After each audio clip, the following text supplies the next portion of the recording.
Welcome into Full Sail Live. I'm Carson Lokey, joined by my good friend Austin Alexander, four-star edge commit to North Carolina, as you can see behind him. Thank you for joining me, Austin. Man, it's a pleasure, man. It's a pleasure. First, I want to talk about just the recruiting process in general. Growing up in a historic football family, football must have been a huge part of your life. How did that influence your journey in wanting to play football in college?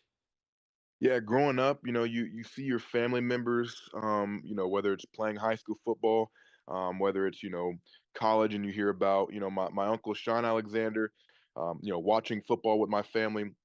Growing up, that was just always what it was. So then when it came to where I was old enough to play, that was essential. And that was something that needed to happen. And then, like you said, growing up, you finally got to high school, you started getting your offers, and then the recruiting process started. How did the recruiting process compare to what you thought it was going to be like growing up?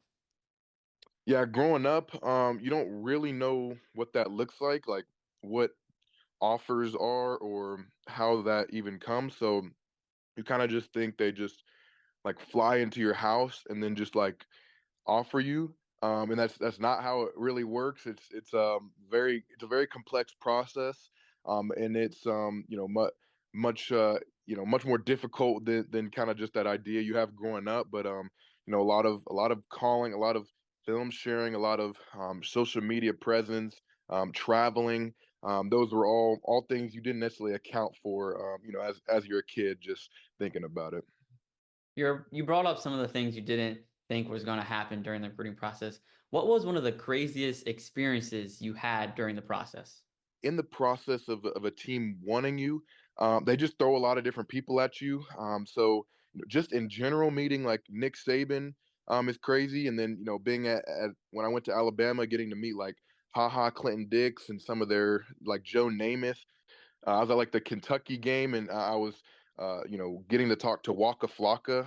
So different things like that are some of the crazier experiences. How does colleges, different universities, like you said, throwing people at you, how does that affect your recruiting process? So while it's cool, it's more of like a add-on to where like, once you find your home, it'd be cool just to kind of have that as well on top of it. Course. And it's no secret nowadays recruiting process is a completely different scene than what it used to be, considering NIL. So how did NIL affect your recruiting process? Yeah, it definitely was a factor. You're looking at the schools and you're kind of seeing how they do their NIL. There's some schools that are a little bit more shady with how they do it. The main thing with NIL was saying, one who can offer great opportunities moving forward, but also in the safest way possible, and then in ways that are one legal and in ways that are very structured and able to be seen played out through your 3 or 4 or 5 years in college. You talked about some universities being a little bit shady with their NIL. So what were some of the factors that helped you eliminate some of the universities leading up to your signing day? Yeah, not only like being shady, but you kind of feel fakeness from some colleges. That's just kind of how they operate, and also loyalty is a big part of this as well. That's just something that I wanted to avoid. I wanted to be with a team that was loyal, with genuine people. Yeah, and then eventually coming to the last couple days of your signing day, what were some of the other key factors besides fakeness and shadiness that helped you eliminate the other schools? You get past that, but then now you got to start narrowing down where you want to live. Like I mentioned earlier, where you fit in schematically, what colors you want to wear.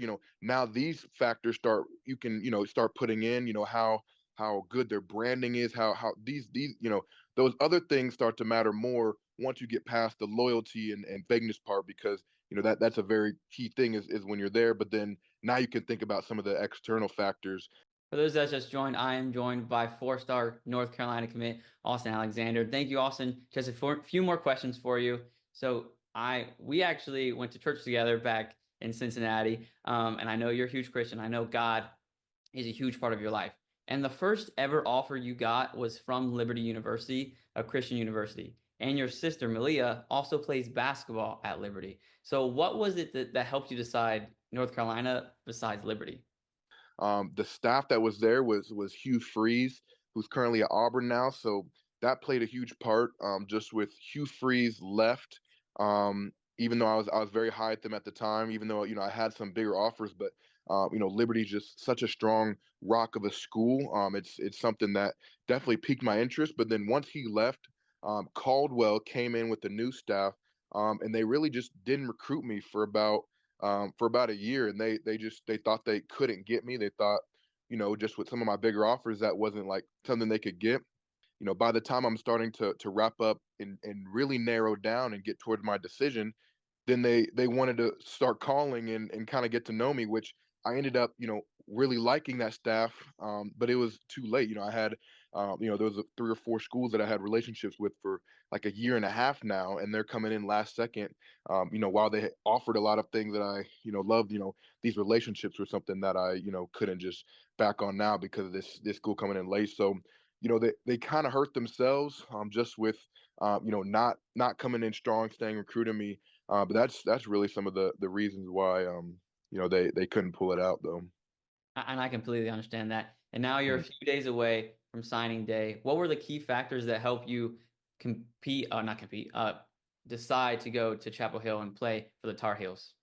They were very loyal, so that's something that I took into account. So they offered me, a few summers ago. Then they started recruiting me. Then they fired their defensive line coach and their defensive coordinator, who I grew to love a lot.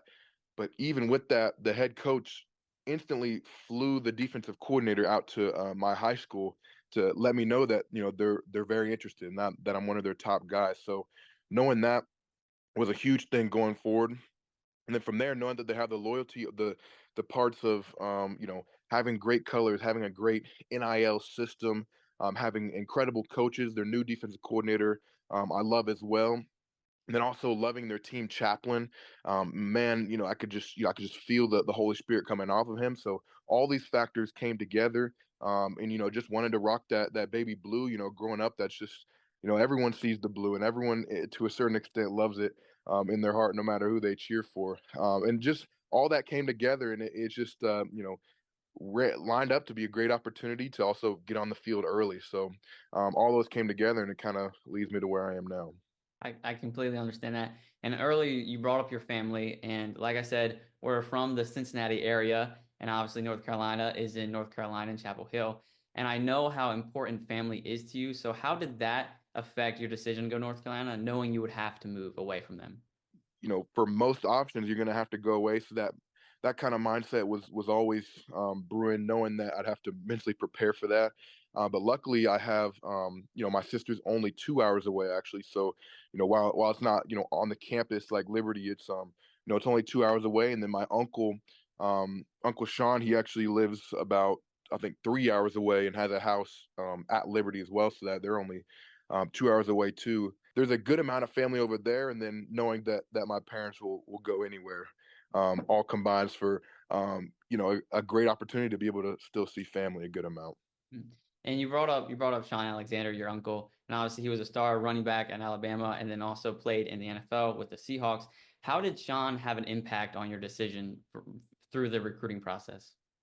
Yeah, so his faith, along with mine, is the number one thing in his life. So he just continued to push, find a place that wants you, find a place that you have peace, and find a place where you can just continue to grow in your faith. And North Carolina provided incredible opportunities for every one of those. And like you just said, you and your uncle and your family are huge Christians. I know faith is a huge part of your life. How much did God have that influence on your decision to go to North Carolina? Yeah, I believe he had all the influence just through prayer and seeking discernment from him. When I got onto campus right before I committed, I just felt the peace and joy that I know the Holy Spirit provides when I was on the campus. And when I went to North Carolina on a secret visit, that's just what I felt. And I'm like, this is the home for me.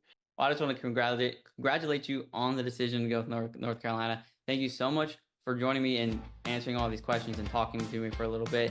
Thank you all for joining me. Thank you for watching Full Sail Live. I'm Carson Lokey, joined by my good friend Austin Alexander, 4-star commit to North Carolina. See you guys next time.